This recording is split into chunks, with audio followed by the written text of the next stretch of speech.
Y del suspenso del transporte vamos al suspenso en la política, porque está todavía en vilo qué va a pasar con la situación del presidente del Senado, Guido Girardi, quien puso su cargo a disposición ayer, después de que el oficialismo, a través de sus legisladores, estuviera pidiendo unas medidas por no haber tomado él la batuta, ¿no?, de lo que pasó con la toma en el ex Congreso Nacional en Santiago la semana pasada. Vamos a hablar con Aldo Cornejo, el diputado de la DC, para que nos cuente al respecto. ¿En qué situación están ahora? Diputado, le preguntamos a usted porque la democracia cristiana ha tenido una voz de tratar de calmar los ánimos. Ayer por lo menos se escuchaban algunas opiniones acerca de no sostener los llamados de atención a Guido Girardi y al presidente de la Cámara Baja, Patricio Melero, por situaciones similares que habían vivido en tomas en el Congreso. Mire, en primer lugar, muy buenos días. Yo creo que la actitud que tuvo el presidente de la Cámara de Diputados hace algunos días atrás de permitir el ingreso de fuerzas especiales de Carabineros para desalojar las tribunas y detener a estudiantes universitarios que se manifestaban, no la compartimos. Y creemos que la actitud que ha tenido el presidente del Senado, y esta es una opinión personal que la dije el primer día, de preferir dialogar con los estudiantes antes de solicitar el ingreso de fuerzas especiales o de Carabineros para desalojar, yo la comparto.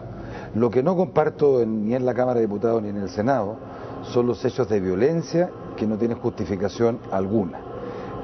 No hay que confundir la acción de la policía en el desalojo con los hechos de violencia que vivimos en la Cámara de Diputados, donde francamente los carabineros fueron insultados, golpeados, se les quitaron las gorras, se tiraron las gorras al hemiciclo, y lo que ocurrió en el Senado, interrumpir una sesión del Senado, de la Comisión, en este caso de Presupuesto, de la Subcomisión de Presupuesto, donde hay ministros de Estado, me parece que no tiene justificación alguna, y creo que esas materias hay que defenderlas con firmeza.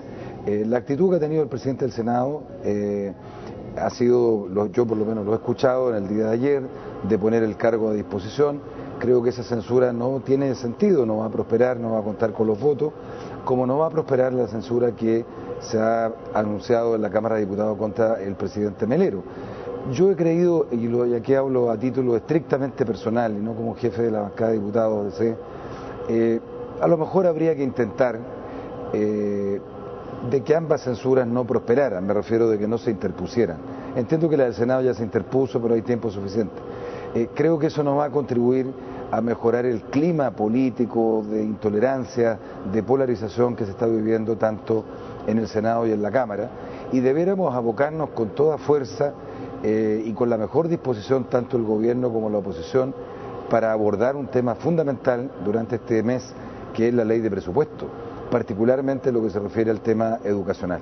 ¿Y cómo complican las cosas en el marco de la discusión de la ley de presupuesto lo que acabamos de vivir? Porque uno también puede sacar la interpretación de las presiones, así como ha habido presiones que partieron por el propio presidente del Senado, que dijo: si no se cumplen ciertos requisitos en materia de educación, nosotros no vamos a dejar pasar la ley de presupuesto, que se lo dice al gobierno. También hay presiones de vuelta con el oficialismo al levantar esta moción de censura contra él. Entonces todo lo que se está gestando día a día en el Congreso suena como a una presión sobre otra. ¿Cómo se corta eso?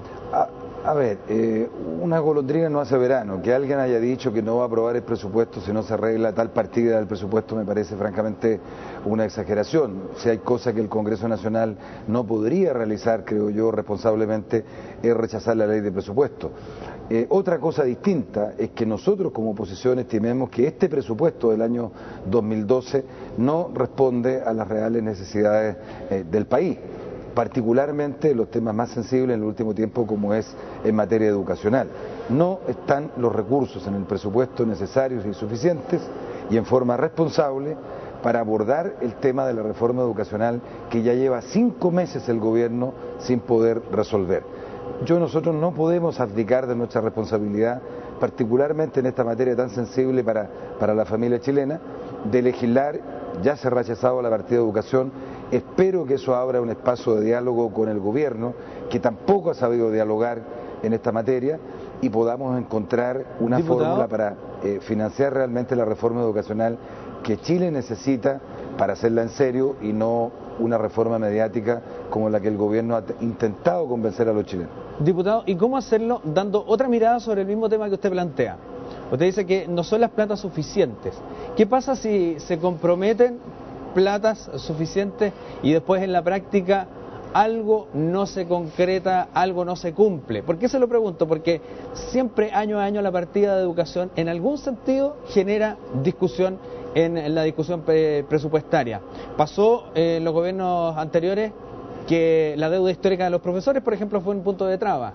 Y el entonces representante del gobierno, José Antonio Viragallo, se comprometió a pagar la deuda histórica y durante 2 años consecutivos eso no se cumplió. ¿Cómo se logra ahora que aquello que se discute y que finalmente es condición para firmar esta ley de presupuesto después se va a cumplir? Mire, yo en esta materia nosotros hemos discutido bastante el tema. Yo no soy partidario y no somos partidarios de que en estas materias que quedan pendientes, como usted señala, y que eventualmente pueden no cumplirse, normalmente se hizo en los años anteriores que se firmaba un protocolo entre el gobierno y la oposición, y ese protocolo, para ser franco, en poquísimas ocasiones probablemente se cumplió. Yo recuerdo el protocolo del Mercosur, donde el ministro Aninach se comprometió a entregar 400 millones a la agricultura, 400 millones de dólares. Entiendo yo que los agricultores hasta el día de hoy están esperando los 400 millones. Yo creo más bien que lo que hay que hacer es no firmar documentos, no firmar papeles, protocolos que muchas veces no se cumplen, sino simplemente aprovechar esta oportunidad para resolver el tema educacional. Es decir, que haya, por ejemplo, es una idea, es una de las cosas que se ha barajado, que haya una ley permanente que asegure que la reforma educacional va a contar en el tiempo con los recursos suficientes para enfrentarla. No es una buena idea enfrentar un problema que tiene solución a mediano y largo plazo, como es la reforma educacional, estableciendo los recursos en la ley de presupuesto que dura 1 año. La presidenta Bachelet, cuando hizo la reforma previsional, estableció un modo de financiamiento y una legislación permanente en el tiempo, independientemente de la ley de presupuesto. Un tema tan sensible, tan necesario para la familia chilena como es la educación, no puede estar en la ley de presupuesto, que por definición dura 1 año, tiene 1 año de vigencia. ¿Y el próximo año Diputado, qué? ¿Cuál es la pregunta? ¿Cuál es la respuesta para lo que va a pasar el próximo año? Va a depender de la voluntad del gobierno, de la voluntad de la oposición. Yo creo que este es un tema que supera con creces la voluntad del gobierno, la voluntad de la oposición, y pone por encima de ello una necesidad real que lleva 6 meses en la palestra y que, insisto, repito, este gobierno no ha tenido la capacidad ni de dialogar, ni de resolver, ni de gobernar. Bien, diputado, quedamos con algunas cosas en el tintero, pero lo vamos a comprometer para en una próxima oportunidad seguir tratando el tema. Queda para largo, por cierto. Muchas gracias, hasta pronto. No, pero si usted me permite un segundo, creo que es un buen día para insistirle por enésima vez al gobierno la derogación del impuesto específico a los combustibles. La están pagando los más pobres y la clase media. Hasta pronto, diputado. Gracias, muy amable.